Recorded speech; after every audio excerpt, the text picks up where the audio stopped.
আসসালামু আলাইকুম রহমতুল্লাহ। আজ পবিত্র ঈদের দিন, সকলের প্রতি রইল ঈদের শুভেচ্ছা। ঈদ মোবারক, তাকাব্বালাল্লাহু মিন্না ওয়া মিনকুম। এই পবিত্র ঈদের দিনে আপনাদেরকে একটি অতি গুরুত্বপূর্ণ বিষয় স্মরণ করে দিতে যাচ্ছি। আপনারা জেনে থাকবেন, জিলহজ মাসের মধ্যে সবচেয়ে গুরুত্বপূর্ণ ফজিলতপূর্ণ আমল এবং আল্লাহ তাআলার কাছে প্রিয় আমল হচ্ছে কুরবানি করা, পশু কুরবানি করা।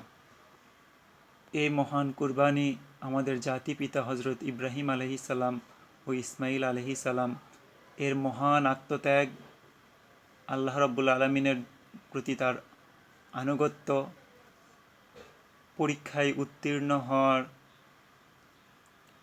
স্মৃতি ও ঘটনাগুলো আমাদেরকে স্মরণ করিয়ে দেয়। মহান কুরবানি হচ্ছে নিজেদের সম্পদের কিছু অংশ, সামর্থ্যবানদের সম্পদের কিছু অংশ শুধুমাত্র আল্লাহ রাব্বুল আলামিনের সন্তুষ্টি লাভের উদ্দেশ্যেই, আল্লাহ রাব্বুল আলামিনের রাজির উদ্দেশ্যেই আল্লাহর হস্তে বিলিয়ে দেয়া হচ্ছে কুরবানি, এবং এটি প্রকৃত কুরবানি। আমরা যে পশুগুলো আল্লাহ রাব্বুল আলামিনের উদ্দেশ্যেই কুরবানি করি,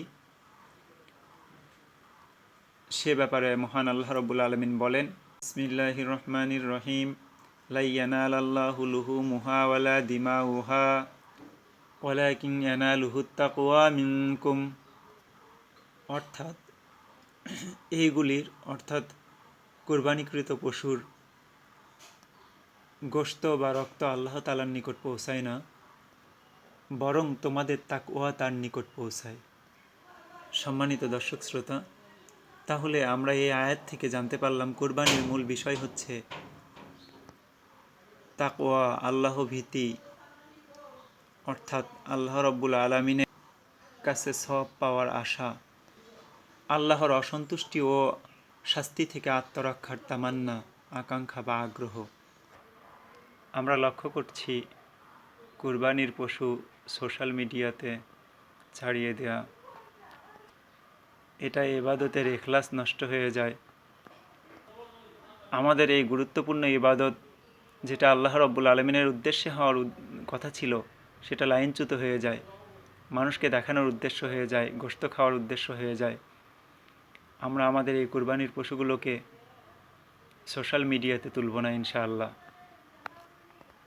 এতে করে যে কুরবানির মূল উদ্দেশ্য তাকওয়া, আল্লাহ রাব্বুল আলামিন আমাদের তাকওয়া দেখেন, এই তাকওয়াটা নষ্ট হয়ে যায়।